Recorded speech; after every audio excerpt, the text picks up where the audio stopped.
ये विद्यार्थियों, भूगोल भूगोल व्याख्यानमाला में आपका स्वागत है। हम आज के व्याख्यान में भौतिक भूगोल की बहुत ही महत्वपूर्ण यूनिट जलवायु विज्ञान का टॉपिक देख रहे हैं, तापमान का प्रादेशिक वितरण। इसके बारे में विस्तृत तौर पर हम चर्चा कर रहे हैं। देखो, ग्लोब पर या पृथ्वी पर सर्वत्र तापमान समान नहीं पाया जाता है। सामान्यतः भूमध्य रेखा से ध्रुवों की तरफ जाने पर तापमान में कमी दर्ज की जाती है और इस तापमान की प्रादेशिक भिन्नता के आधार पर तापमान के कटिबंध विभिन्न विद्वानों द्वारा निर्धारित किए गए हैं। प्राचीन काल में ग्रीक विद्वानों ने ग्लोब को 3 प्रमुख तापीय कटिबंधों में विभाजित किया है। सबसे पहले हम देखते हैं उष्ण कटिबंध या टोरिड जोन। तो ये जो उष्ण कटिबंध है, कर्क तथा मकर रेखाओं के मध्य स्थित है। भूमध्य रेखा के दोनों ओर 23.5 डिग्री अक्षांशों के मध्य विस्तृत भाग, जहाँ भूमध्य रेखा पर सूर्य की किरणें लंबवत होती हैं। अब चूंकि भूमध्य रेखा पर सूर्य की किरणें यहाँ लंबवत होती हैं, इसलिए भूमध्य रेखा के पास वाले भाग में वर्ष भर ऊंचा तापमान रहने के कारण यहाँ शीत ऋतु नहीं होती है। भूमध्य रेखा पर शीत ऋतु नहीं होती है, परंतु कर्क तथा मकर रेखाओं के पास ग्रीष्म तथा शीत ऋतु साफ उभर कर आती है। इसके बाद है शीतोष्ण कटिबंध, जो कि दोनों गोलार्धों में 23.5 डिग्री से 66.5 डिग्री अक्षांशों के मध्य विस्तृत है। इस भाग में दिन तथा रात्रि की अवधि अधिक होती है, लेकिन दिन या रात 24 घंटे से कम ही होता है। सूर्य के उत्तरायण तथा दक्षिणायन की स्थितियों के कारण ऋतुओं में पर्याप्त अंतर होता है। ग्रीष्म तथा शीत ऋतुओं के तापमान में पर्याप्त अंतर पाया जाता है। तीसरा है शीत कटिबंध, जो कि दोनों गोलार्धों में 66.5 डिग्री तथा ध्रुवीय केंद्रों के बीच शीत कटिबंध स्थित होता है, जहाँ पर सूर्य की किरणों के अत्यधिक तिरछेपन के कारण तापमान नीचा ही रहता है। यहाँ ध्रुवों के आसपास दिन तथा रात्रि की अवधि 24 घंटे से अधिक होती है। ध्रुवों के पास तो 6 महीने का दिन तथा 6 महीने की रात्रि होती है। यहाँ पर सूर्य कभी भी लंबवत नहीं हो पाता है। अब हम देखते हैं तापमान का सामान्य प्रादेशिक वितरण। तो जो तापमान के आधार पर विभिन्न कटिबंध या प्रदेश हैं वो इस प्रकार हैं सामान्यतः।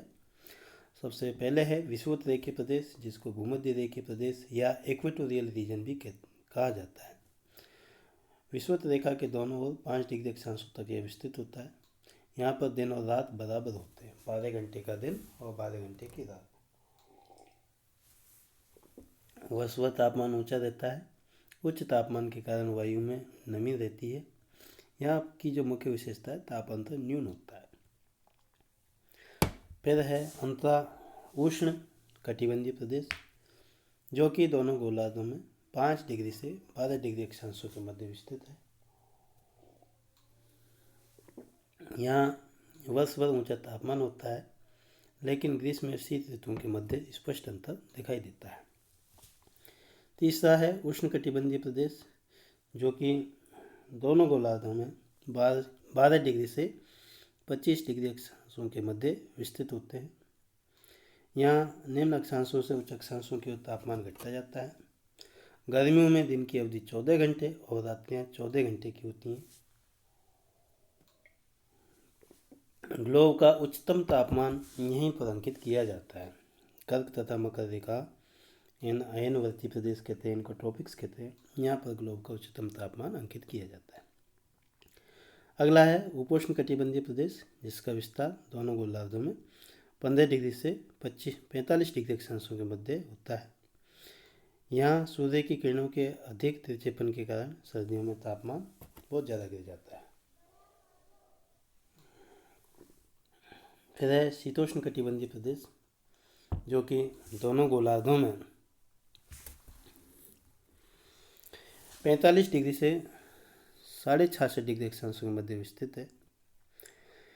इस प्रदेश में दिन की अवधि लंबी होने पर भी सूर्य की किरणों के अत्यधिक तिरछेपन के कारण तापमान बहुत कम हो जाता है। देखो, ज्ञातव्य है कि इन अक्षांशों में दिन की अवधि तो अधिक होती है, लेकिन फिर भी तापमान कम होता है क्योंकि सूर्य की किरणें यहाँ बहुत ज़्यादा तिरछी होती हैं। यहाँ पर शीत तथा ग्रीष्म ऋतुओं के बीच अंतर अत्यधिक हो जाता है। फिर है टुंड्रा प्रदेश, जो कि शीतोष्ण कटिबंधीय तथा ध्रुवीय प्रदेशों के मध्य होता है। यहाँ पर सूर्य की किरणें बहुत ज़्यादा तिरछी हो जाती हैं, प्राय धरातल के समानांतर हो जाती हैं, इसलिए तापमान अत्यंत न्यून होता है, बहुत कम तापमान होता है। ध्रुवीय प्रदेश, जो कि उत्तरी ध्रुव तथा दक्षिणी ध्रुव दोनों के चतुर्दिक पाया जाता है। यहाँ पर सूर्य की किरणें धरातल पर नहीं पहुँचती हैं, इसलिए तापमान बहुत कम रहता है, शून्य से भी काफ़ी नीचे रहता है। धरातल हमेशा हिमाच्छादित रहता है, बर्फ से ढका रहता है।